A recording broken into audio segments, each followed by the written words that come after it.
The movie opens with a man named Pardo, a devoutly religious person who faithfully visits church. But one day, when he steps inside, he notices something unusual. From afar, he spots a nervous man hiding something inside a flower pot. Feeling uneasy, Pardo decides to follow the man, who leads him all the way down to the harbor. At the harbor, Pardo watches as the man is cornered by four rough-looking men who demand to know the location of a bag full of money. They surround him, questioning him aggressively, and even dunk him in the sea a few times. Despite the harsh treatment, the man insists he knows nothing about the missing bag. After roughing him up for a while, the four men give up in frustration and walk away, leaving him battered and alone. Seeing the man's distress, Pardo steps in to help. The man introduces himself as Augustine, and grateful for Pardo's kindness, he asks if Pardo can take him to his friend Antonia's house. They soon arrive at Antonia's place, and when she opens the door, she quickly welcomes them inside. Upon seeing Augustine's bruised and beaten appearance, she immediately sends her young son to stay at his aunt's house for safety. Her son is sick and needs surgery, but she wants to protect him from any potential danger, fearing that those who hurt Augustine might show up at her door and put her child at risk. During this time, Pardo grows curious about Augustine's silent prayer in church earlier. Augustine reveals that he only wishes for the men who attacked him to leave him in peace, so he can go about his life and work without fear. Pardo listens thoughtfully, then quietly makes his way back home. When Pardo returns to his house, he performs a somber ritual with his revolver. He loads a single bullet into one of the 6 chambers, leaving the other 5 empty, and points the gun at his own head. He pulls the trigger, testing fate. If he survives, it's a sign that he still has a purpose, to seek redemption and make amends for his past mistakes. Because of this, people call him the Redeemer. If he doesn't survive, then his journey and mission end here. One day, Pardo went back to the harbor, ready to confront the same 4 men who had beaten up Augustine before. Augustine watched from a safe distance, trembling with fear. The fight began, and Pardo revealed a hidden weapon, a small blade attached to his finger. With sharp precision, he used it to defeat each man quickly and skillfully. At one point, one of the men's heads got caught in a spinning boat engine propeller, which was still running, adding to the chaos. Once Pardo had defeated them all, he took whatever belongings they had and donated it all to the church. As Pardo made his way to Antonia's house, he noticed a group of armed men standing by the highway. He became cautious, but they didn't seem to notice him. It was clear that these men weren't looking for him.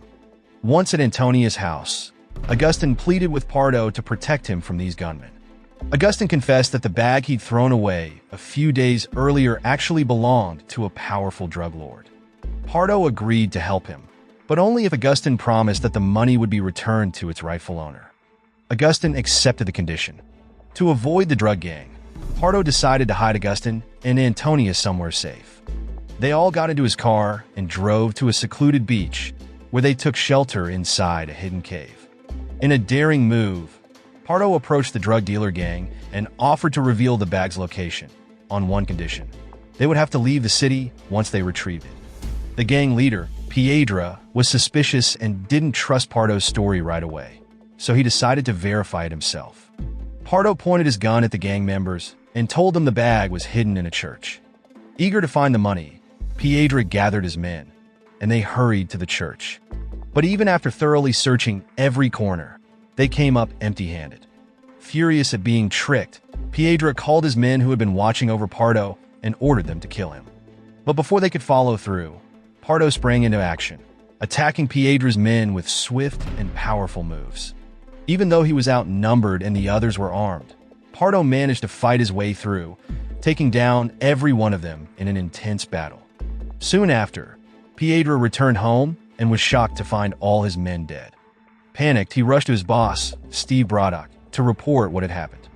As it turns out, Steve was the original owner of the bag everyone was desperately trying to find.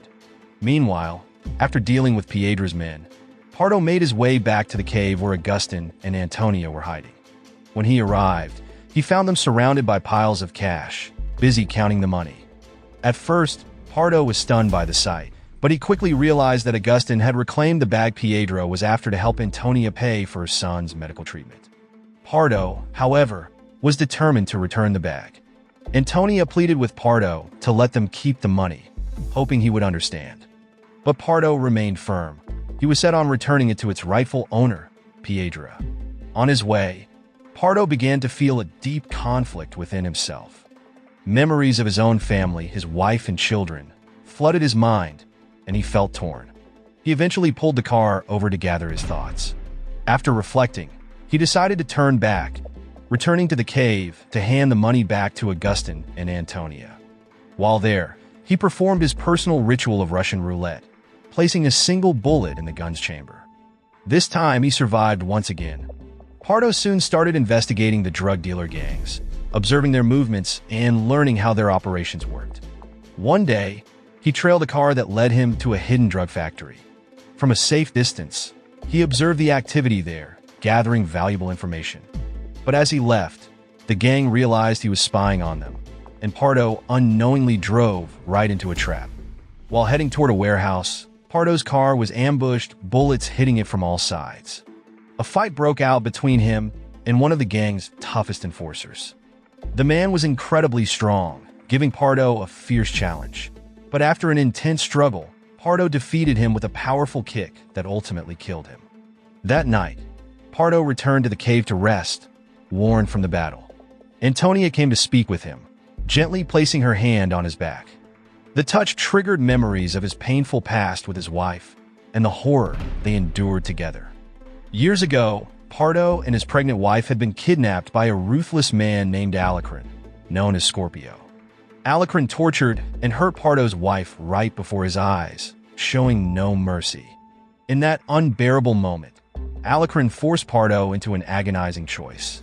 He could either end his wife's suffering himself or watch her endure unimaginable pain until her final breath.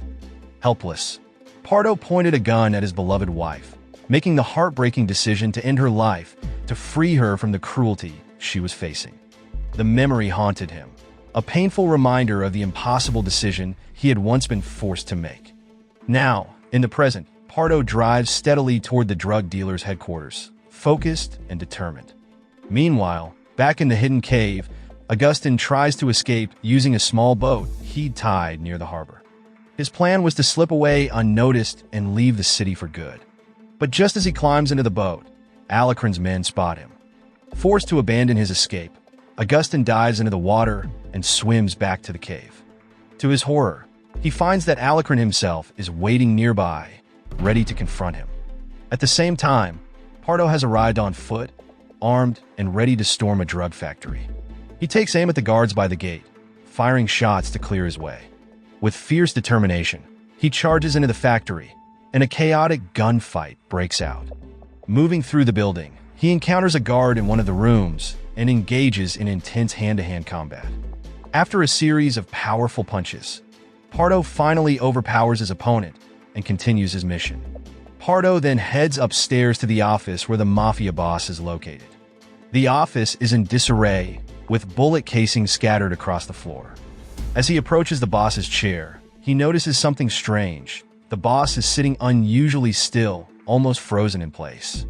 But before he can investigate further, Alacrin sneaks up behind him and strikes him hard, causing Pardo to black out. They drag him away. While unconscious, Pardo's mind drifts back to haunting memories of his past, where he recalls the shadow of Alacrin looming over him. Alacrin had always been his greatest enemy. In those days, Pardo had led a dangerous life. He worked as a hitman, a profession steeped in secrecy and danger.